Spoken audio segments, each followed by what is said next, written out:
Have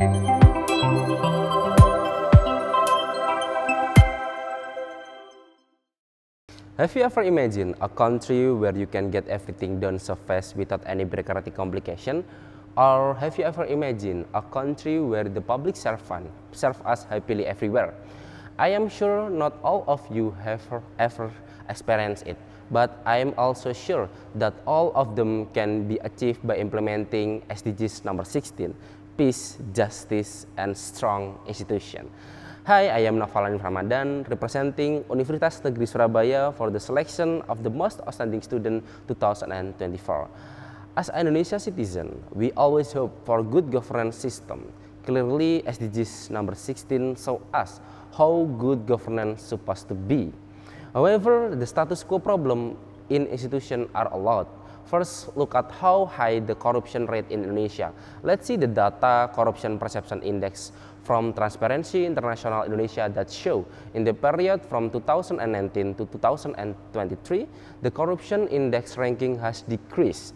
And in some places, even in the smallest society, you can find corruption being practiced in daily basis. Secondly, we have a low-quality public services and complicated administrative system, which based on the data in Ombudsman RI that explain the low-quality public service.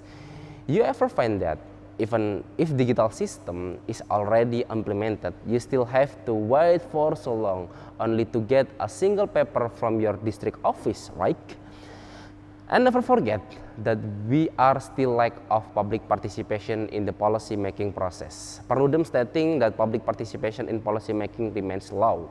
Even until now, as a student of state administration major, I never have chance to participate in the policy making process.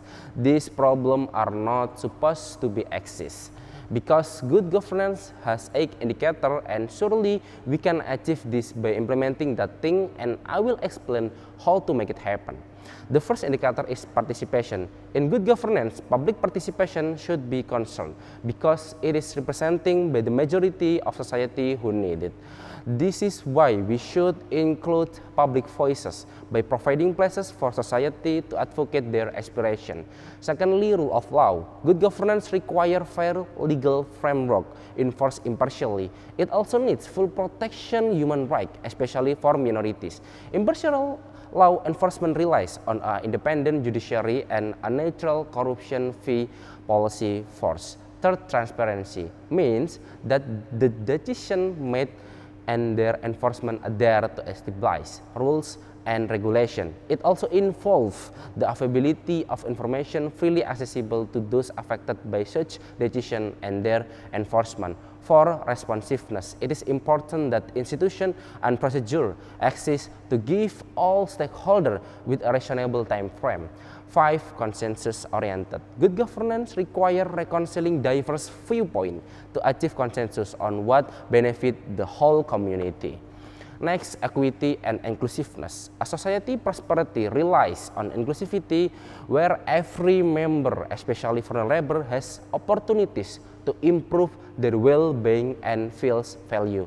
7. Effectiveness and efficiency. Good governance ensure that institutions deliver results meeting societal needs efficiently, including sustainable research, use, and environmental protection. Lastly, accountability. Accountability is crucial in good governance extend to all sectors.